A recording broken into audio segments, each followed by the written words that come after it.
Thank you. Thank you. 12 years ago, I was standing here in my kitchen, right here, and I invited a scientist back to the kitchen from the dining room.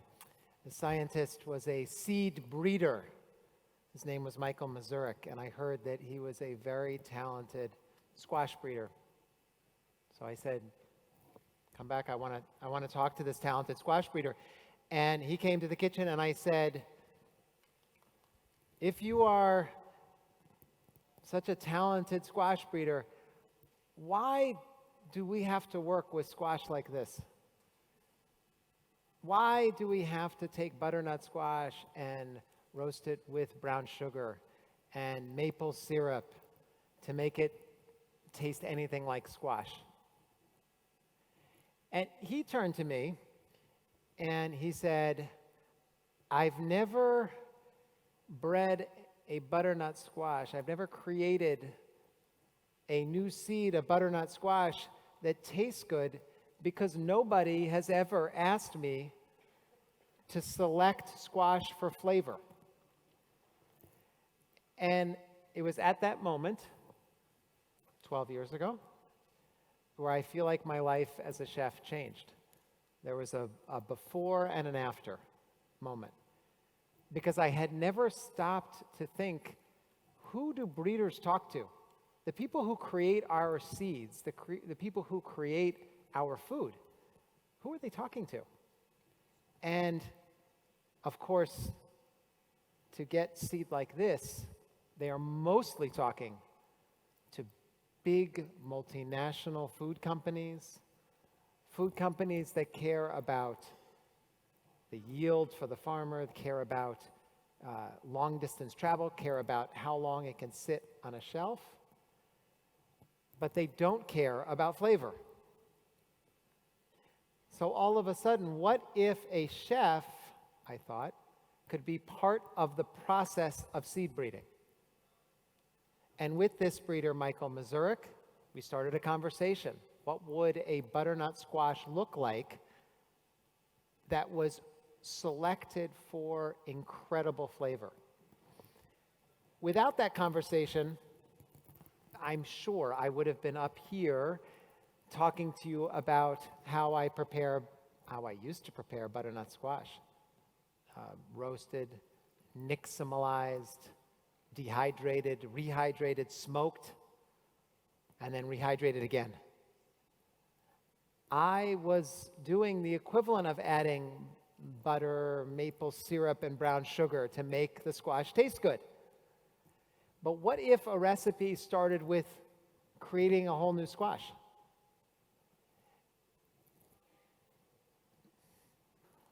Well, it looked like this, and it took about 4 years. And the selection process was flavor, number one. But also, very close behind flavor was it has to make sense for the farmer. This cannot be an heirloom variety, old variety of squash that our great-grandparents used to grow. That is not interesting to farmers. It's interesting to chefs, and it used to be very interesting to me. But when you start to think about who can afford squash from seeds from 100 years ago? Very few people, because the yield for the farmer is very low. So behind flavor, we had to consider how much yield was there for the farmer. Could this be something that all of us, not just chefs with white tablecloth restaurants, but all of us could afford? Okay, flavor and yield.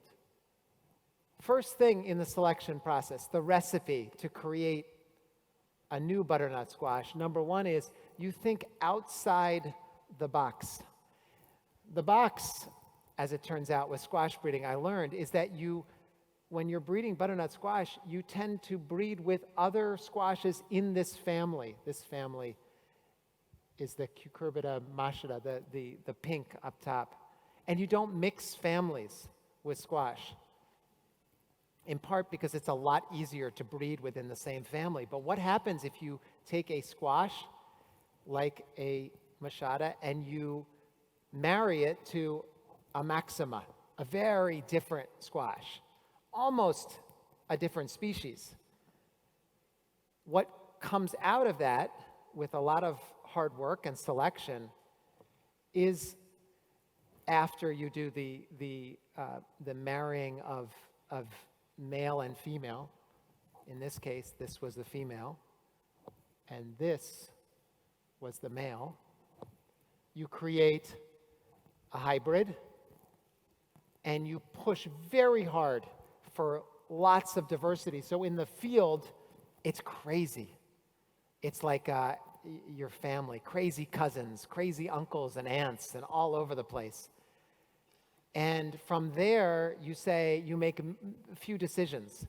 What do you want this thing to look like to begin with? Well, we want it to look like a butternut squash, because in the United States of America, butternut squash is almost 100% of the market.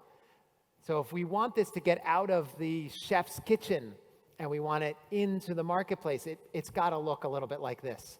Okay, well, that's very helpful, because then you get down to the shape and the color and the size. And then you go very quickly for flavor, very quickly. And you look at the beta carotene, how deep and orange colored it is. And when roasted, you start tasting, and it became very clear what the favorite was. Number 898, which became the honey nut squash. Now, when this was first released as a seed, almost nobody wanted it. One seed company, one tiny small seed company took it, nobody else. The big food people, the distributors, the Walmarts, the big dogs in the United States, they all said, this will never work, because a shopper who comes into the supermarket and has a choice between this and this, of course they're only going to choose this. It's more squash for their money. And so they said, it will never work. I will never forget that person who said that. And what we did instead was introduce it to chefs. From 2011 forward, we gave some seed to farmers who supplied chefs in New York first, then in Los Angeles, San Francisco, in Houston, Texas, in Lansing, Michigan. And all of a sudden, within 4 years, this squash became very popular. And all of a sudden, distributors and the supermarkets all said, okay, we will try it. And last year, it arrived in Costco. I don't know, you don't have Costco here in Turkey, but in the United States, it's with Walmart, #1 distributor. Now it's grown from New York to California, all in between. It's very affordable, very affordable. And the farmer calls it the money nut, because they make so much money growing this squash. I say this to you because the power of a chef to have a conversation with a breeder, it's unlimited. It's unlimited. And we as chefs and as eaters and as journalists and broadcasters can change the food system if we want to, not simply by thinking about farm sustainability and some of the incredible ideas we heard today, but also about seed. Because without thinking about seed, you've lost an enormous opportunity. That opportunity, I translated into a seed company called VII, founded by chefs, many of whom are sitting, Jorge, in this auditorium, who have helped launch this company, who have helped talk about it, who have helped put some of these varieties on their menu. And we are trying to expand the conversation beyond farm to table to seed to table. Because if we're only concentrating in the middle here from the farmer, it's too late. The farmer is handcuffed with seed. If we can free the farmer to have seeds that are truly delicious, and by the way, extremely nutritious, we have an opportunity to change the world. I'll give you one more example from a beet breeder who's become a friend of mine. His name is Erwin Goldman, and he developed a new type of beet because he was embarrassed that his kids were embarrassed that he was a beet breeder. They wouldn't tell their friends at school that their dad was a scientist developing new varieties of beets because kids generally don't like beets.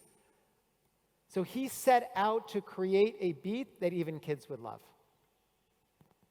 And he did it by identifying what is it that kids don't like about beets. Well, it's actually definable. It's called geosmin. It's a cluster of compounds. It's a bunch of compounds. And he selected for a beet against geosmin and took geosmin way down. Geosmin is when if you ever have tasted a red beet raw and it in your mouth, very difficult to eat raw or undercooked.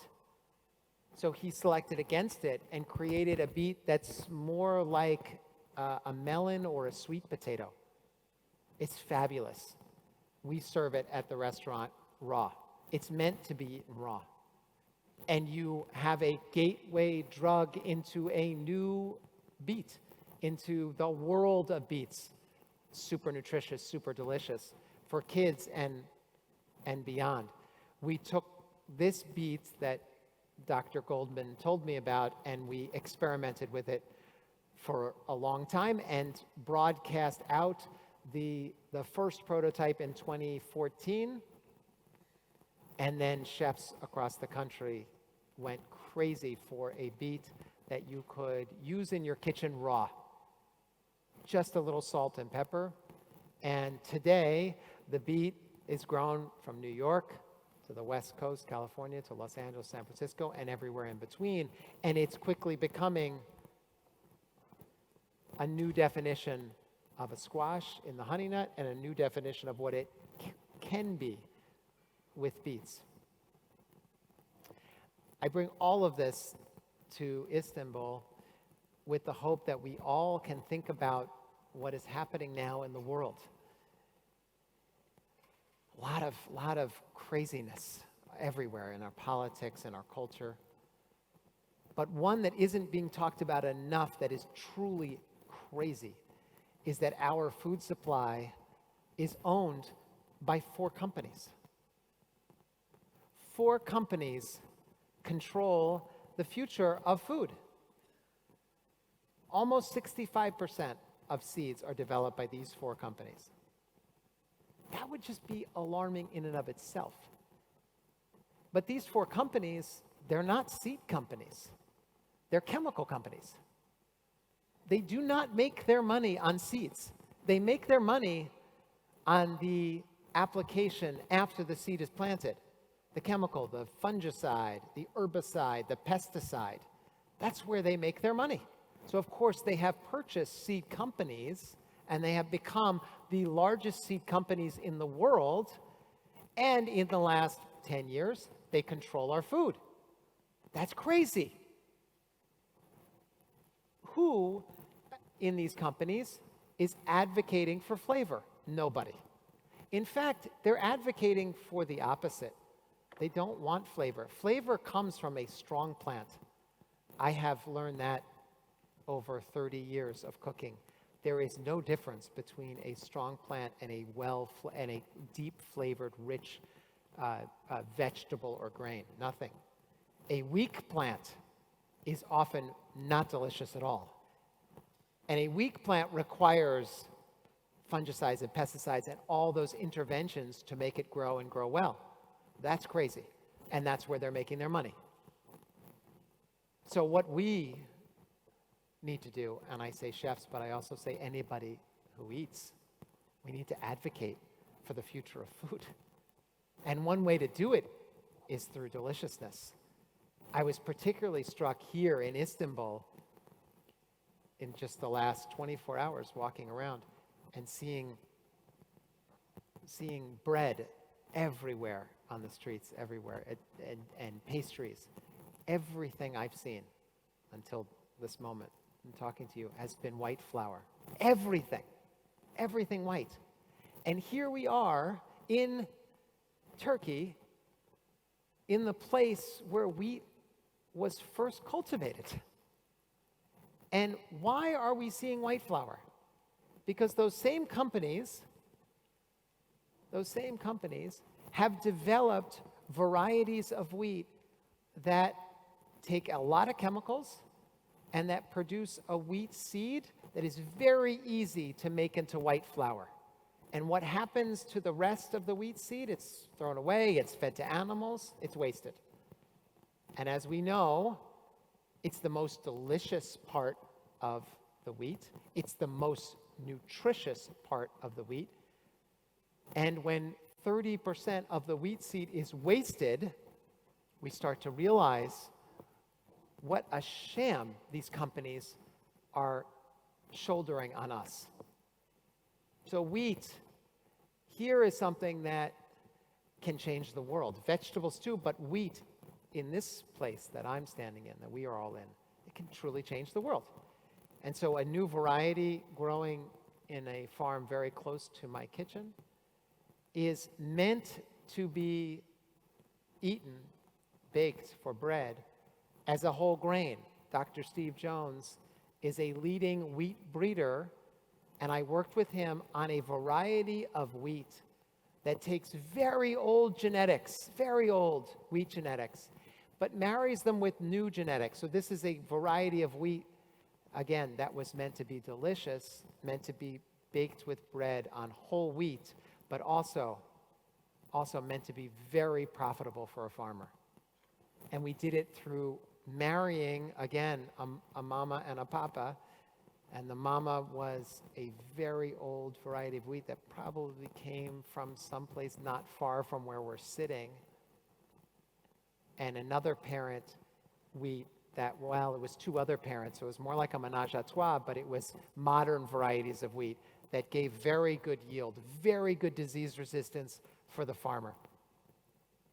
And now we have, after testing in the fields and making sure that this variety could withstand disease and making sure this variety could yield very well, now we have, well, not there, but we have here a beautiful loaf of only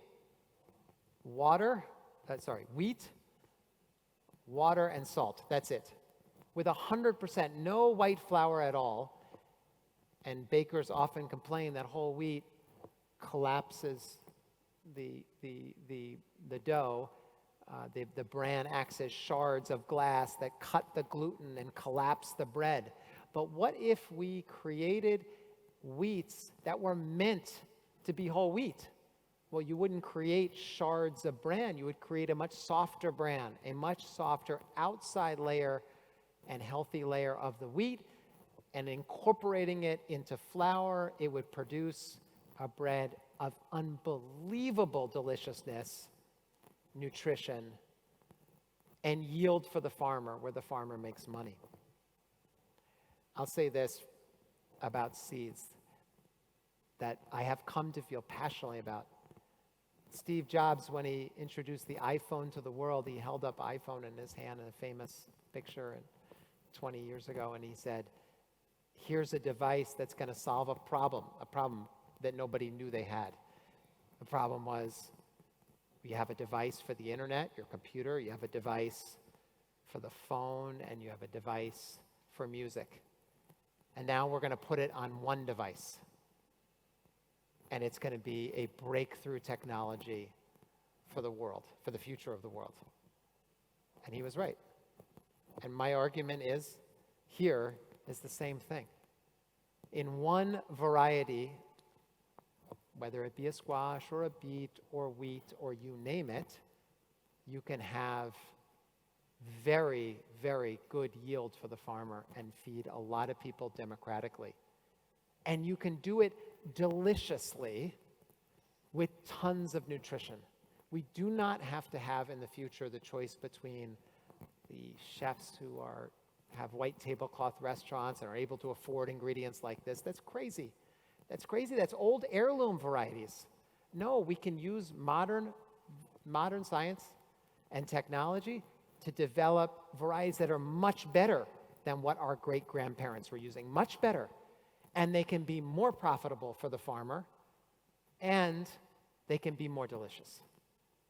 This is as much a revolution as the iPhone.